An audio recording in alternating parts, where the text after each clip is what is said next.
Hi, good morning everyone.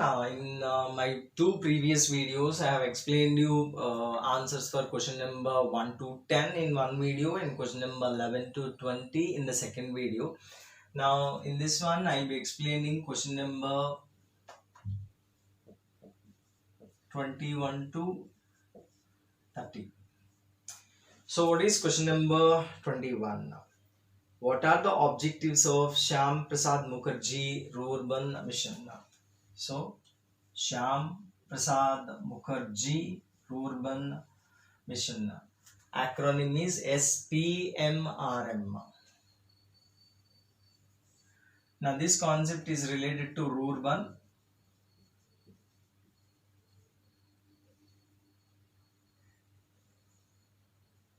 Now, this is introduced in 2016 actually. So, before this one, you have one more concept called Pura.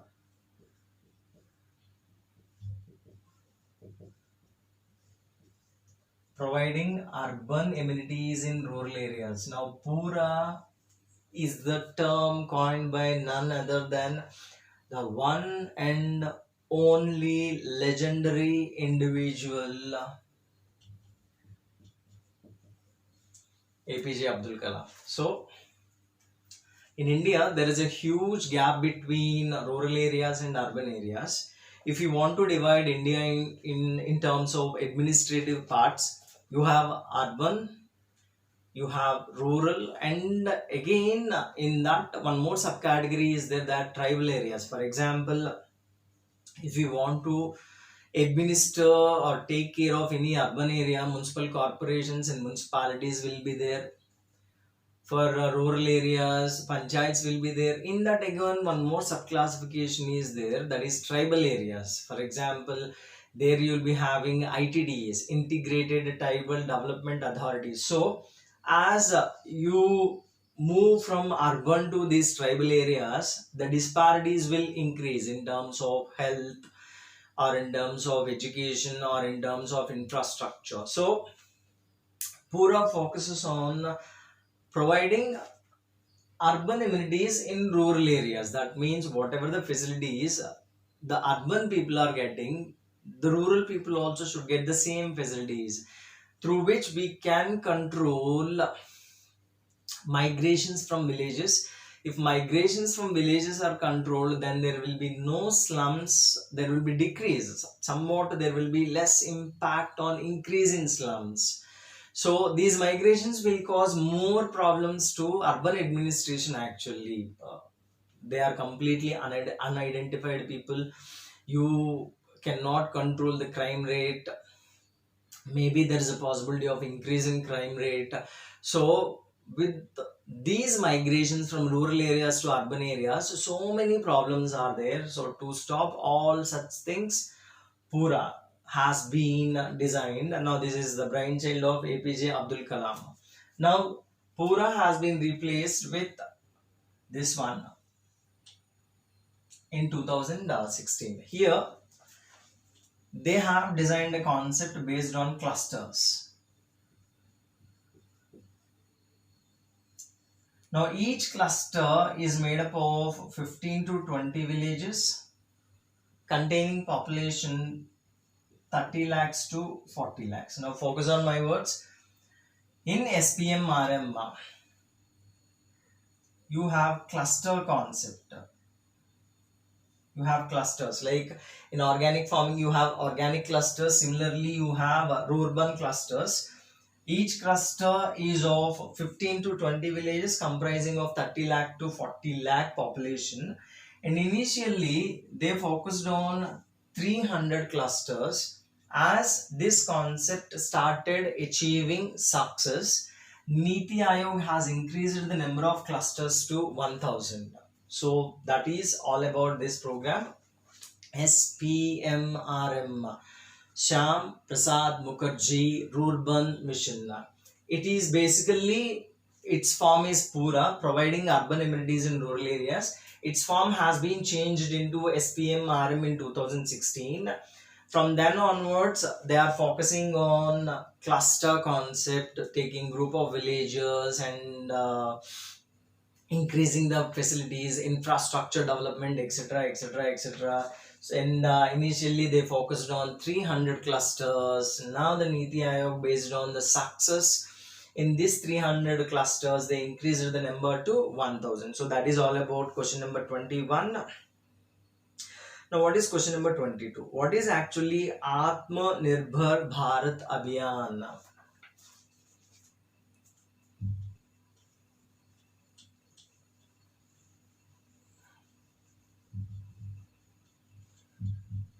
Here we have the concept Atmanirbhar. Atmanirbharta means self-reliance, actually standing on your own feet. For example, in this period of lockdown, the whatever the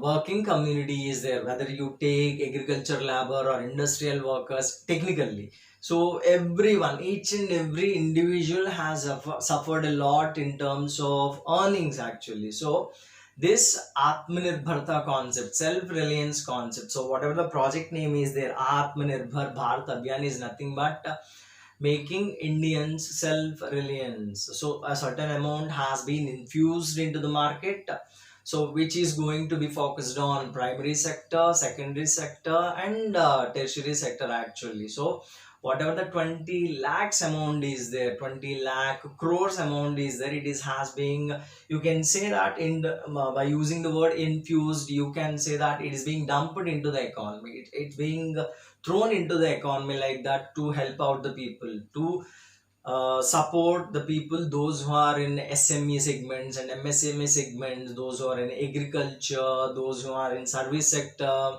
and those who are in industry, particularly more related to SME and MSME. So this Atmanirbharta is nothing but is equal to self-reliant India, actually. Now what is the 23rd question? What is the latest definition of MSME in India? Now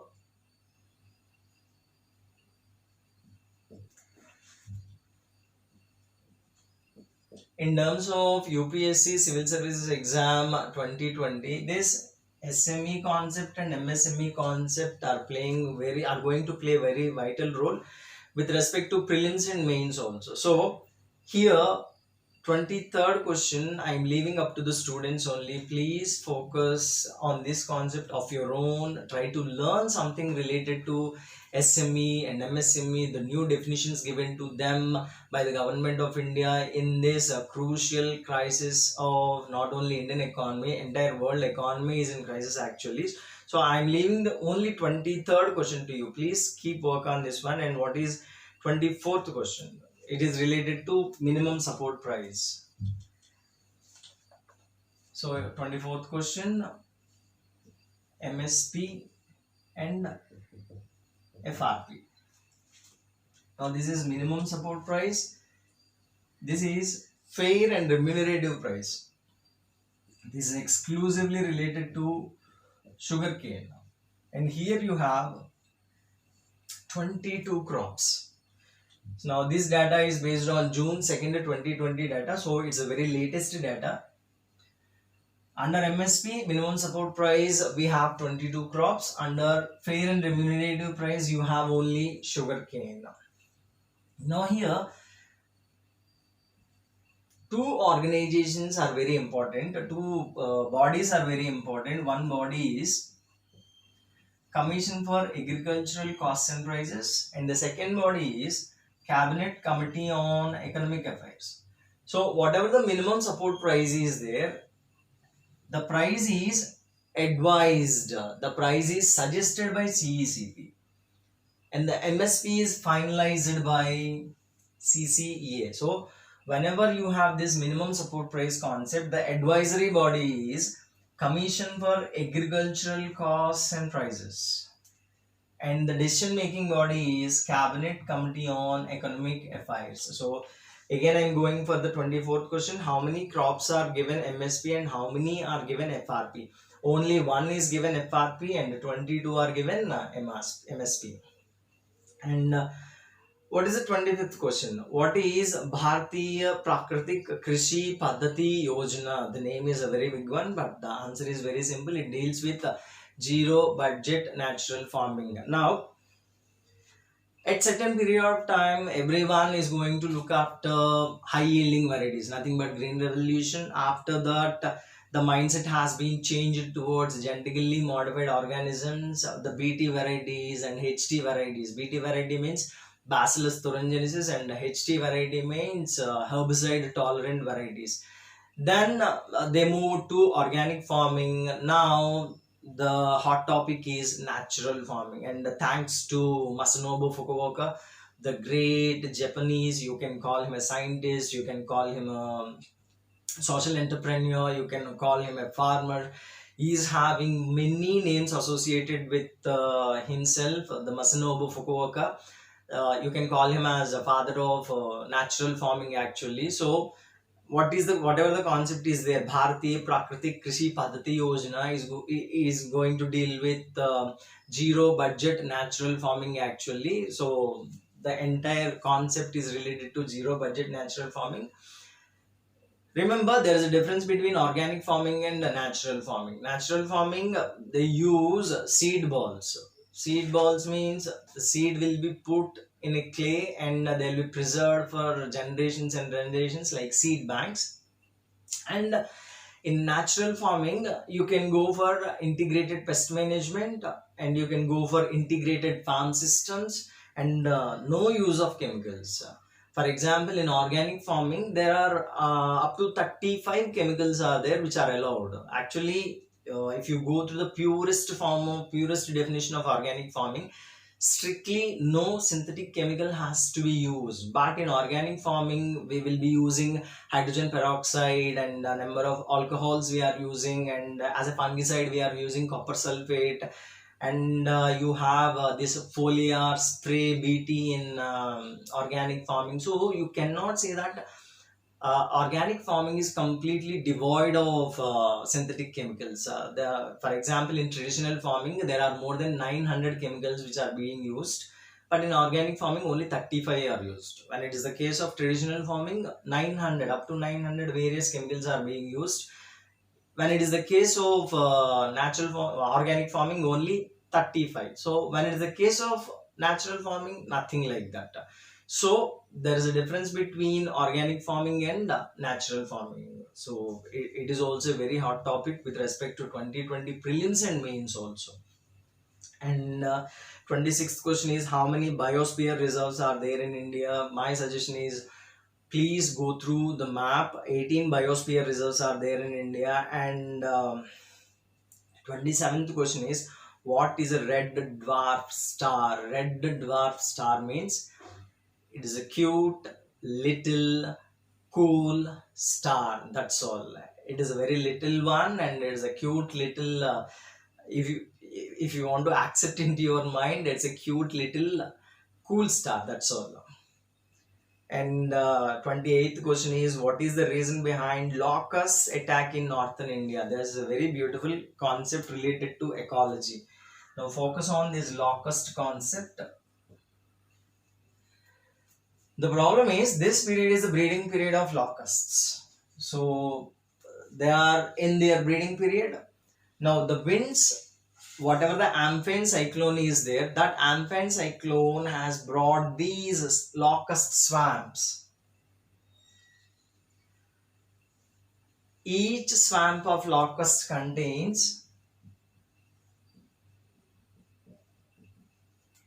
80 million locusts. Imagine, a single swamp of locusts contains 80 million species.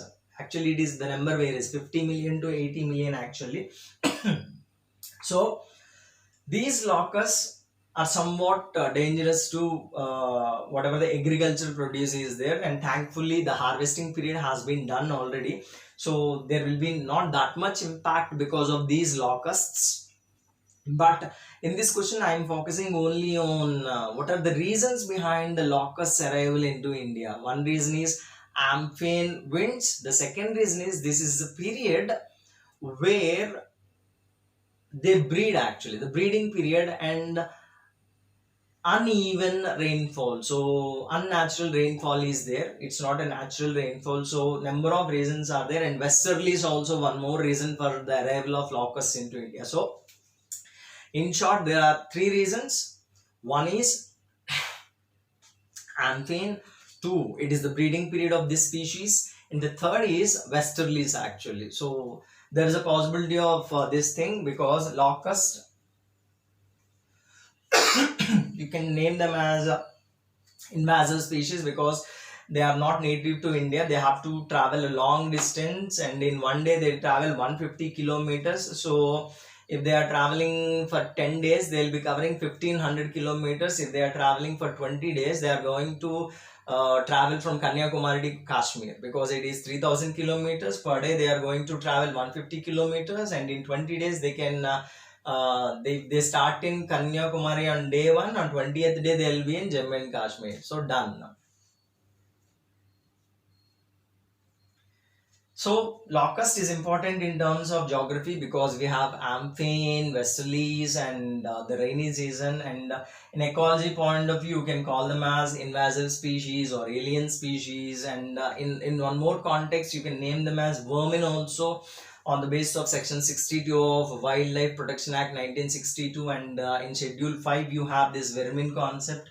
So locust is one or the other way has many angles. So focus on this locust concept also. And the 29th question is, where are the headquarters of CCMB? Center for Cellular and Molecular Biology you have in Hyderabad. And for how many items MFB is given by Government of India? MFP. This is minor forest produce. So it is not like that there is a small correction in this one. For how many items MFP is given, it is not like that.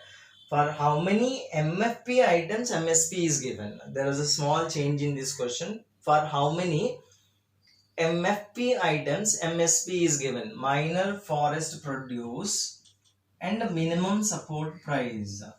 Actually, there is no such fixed number for minor forest produce items. All categories of items which are defined as MFP will get MSP. The simple thing is the forest produce should be a non-timber produce. That's all. It should be a non-timber product.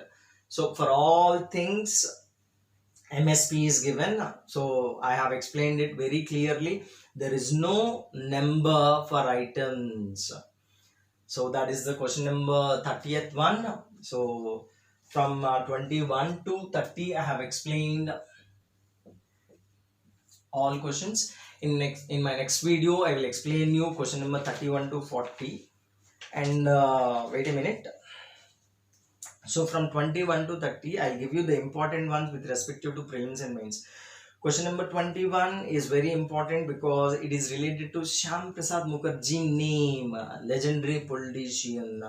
And Atmanirbhar Bharat Abhiyan, it's a very huge step, that is also important. And the next one is MSP is always important.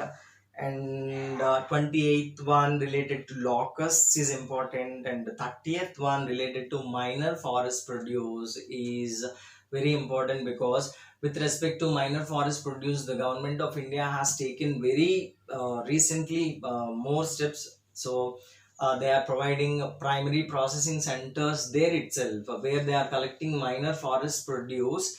There itself they are establishing primary processing centers. It means that if the produce is processed, its value will be increased. The tribal people will be getting more money. For example, if they are giving raw material, they'll be getting 50 rupees. If they are giving the primary processed product, then they'll be getting 200 or 300. So that is the difference between raw material and processed material. So the government of India in recent times has putting a lot of efforts to support the tribal people with respect to minor forest produce. So that's all about 21 to 30, and 31 to 40 I'll explain in the next video. Thank you.